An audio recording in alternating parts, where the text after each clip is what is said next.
You wake up Monday morning, drag yourself out of bed, and head to work. Your pay stub says $30 an hour. Sounds decent, right?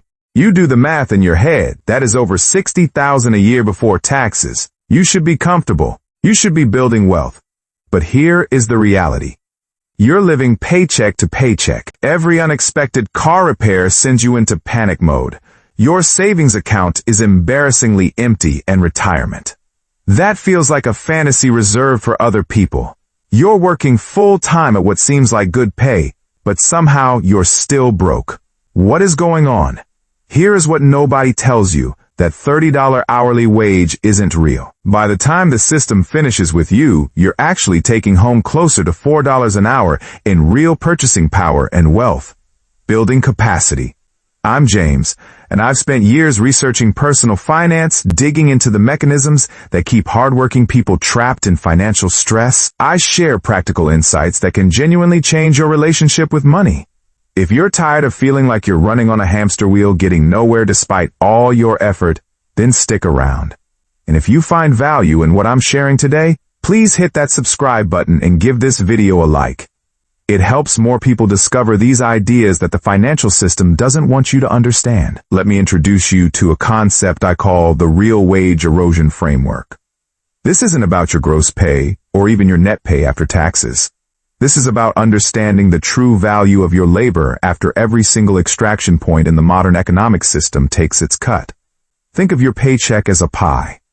Before you even see it, the government takes a slice for federal taxes, another for state taxes, another for Social Security and Medicare. Then your employer deducts health insurance premiums. What is left hits your bank account, and you think that is your money. But the pie keeps getting smaller. Your landlord or mortgage company takes the biggest remaining piece. Your car payment and insurance grab another chunk.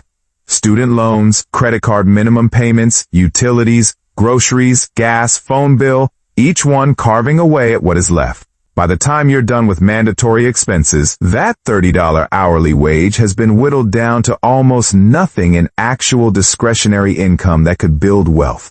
But it gets worse. The remaining crumbs of your paycheck are still being eroded by inflation, which has been running between 3 and 8% annually in recent years. The purchasing power of every dollar you manage to save is silently shrinking. Then there are the hidden fees, overdraft charges at $35 a pop, ATM fees, late payment fees, convenience fees for paying bills online, subscription services you forgot to cancel. These aren't just minor annoyances. For someone making $60,000 a year, these fees and the inflation tax can easily consume another $3,000 to $5,000 annually. That is real money vanishing into thin air. Let me show you exactly how this works with real numbers. Sarah makes $30 an hour, working 40 hours a week. That is $62,400 a year gross income. Sounds solid, but let's follow the money. Federal income tax takes about $7,000, state tax, another $3,000. Social Security and Medicare grab $4,700. Health insurance premiums deducted from her paycheck, $3,600 annually. She hasn't seen a penny yet, and she is already down to $48,100. That is her net take, home pay, which works out to about $23 an hour, not $30. Now the real bleeding starts. Her rent for a modest one-bedroom apartment is $1,800 a month. That is $21,600 a year. Car payment and insurance, $7,000. Student loan minimum payment, $3,600. Utilities, phone and internet, $3,000. Groceries and basic household items, $6,000. Gas for commuting, $2,400. We're now at $43,600 in unavoidable expenses. She has $4,500 left for the entire year. That is $375 a month for everything else. Clothing, medical copays, car repairs, birthday gifts, any attempt at a social life, and theoretically, savings. But wait. She got hit with 2 overdraft fees this year because her paycheck timing didn't align with her auto-pay bills. That is $70 gone. Her car needed new tires, $400. She got sick and had to meet her deductible, $500. A friend's wedding required travel, $300. We're already over budget, and she hasn't bought new work clothes, gone to a movie, or taken a single day of vacation that required spending money. In reality, Sarah is saving nothing. She is actually going slightly backward, adding to credit card debt to cover the gaps. Let's do the final math. Sarah worked 2,080 hours this year. After all mandatory expenses and the reality of unexpected costs, she ended the year with zero wealth accumulation. Actually, she went backward by about $800, adding to her credit card balance. Her real wage, the amount that actually contributed to building her financial future, was zero. But even that is generous, because she is now paying 18% interest on that growing credit card balance, which means she is actually paying for the privilege of working. Her effective wealth, building wage, is negative. Compare this to Michael, who also makes $30 an hour, but understands the real wage erosion framework. Michael lives with 2 roommates, cutting his housing costs to $700 a month. He drives a paid-off used car, eliminating car payments and reducing insurance costs to $1,200 a year. He aggressively paid off his student loans by living lean for 3 years after graduation. He meal preps and keeps his grocery bill to $300 a month. His mandatory expenses total about $24,000 annually instead of Sarah's $3,600. That leaves him with $24,100 after mandatory expenses. He banks $15,000 of that into retirement accounts and investments, uses $6,000 for quality of life expenses, and keeps $3,000 as an emergency fund top-up. Michael works the same hours for the same pay as Sarah, but his real wage, the amount building his future, is $7.21 per hour. Still not the $30 his employer pays, but it is real wealth accumulation. Over 10 years, assuming modest 7% investment returns, Michael's $15,000 annual savings grows to $207,000. Sarah, meanwhile, has accumulated credit card debt and has zero net worth. Same job, same pay, radically different outcomes based on understanding how the system actually works. Here is another example that shows the insidious nature of this erosion. Jennifer makes $25 an hour and banks at a traditional big bank. She keeps a low balance because money's tight. 3 times this year, her account dipped below zero before her paycheck hit, triggering overdraft fees of $35 each. That is $105 in fees. Her bank also charges a $12 monthly maintenance fee because her balance falls below the minimum. That is another $144 annually. She uses out of network a TMS about twice a month at $3 per transaction, $72 a year. Total banking fees, $321. She worked almost 13 hours this year just to pay her bank for the privilege of accessing her own money. Her coworker Daniel, making the same $25 an hour, switched to a no-fee online bank, set up overdraft protection linked to a savings buffer of $500, and only uses fee-free ATMs.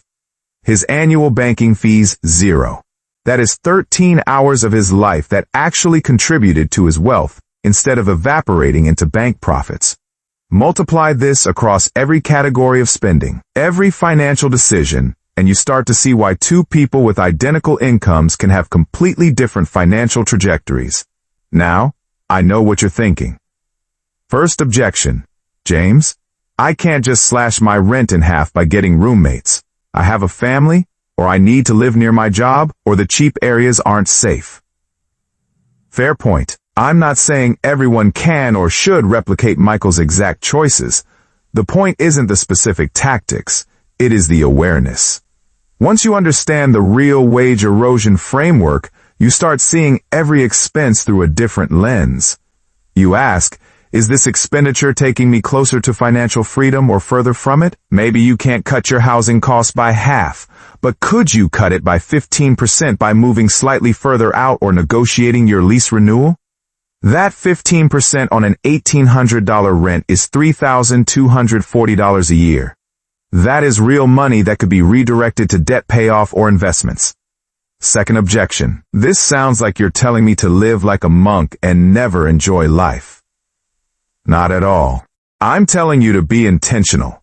There is a massive difference between spending money on things that genuinely bring you joy and value versus spending money because that is what the system expects you to do. The average American spends over $200 a month on subscription services, many of which they rarely use. That is $2,400 a year. If you actually use and love all those subscriptions, great. That is intentional spending. But most people are hemorrhaging money on autopay for services they forgot about. That is system-induced erosion, not intentional living. Third objection. I don't make $30 an hour. I make $18. This doesn't apply to me. Actually, it applies even more urgently to you. The erosion is proportionally worse at lower incomes because fixed costs like housing and transportation don't scale down as much as income does.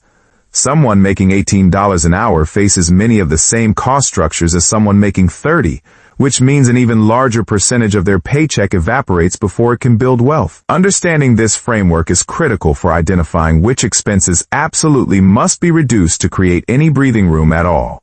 So what do you actually do about this? Here are 5 concrete actions you can take starting today.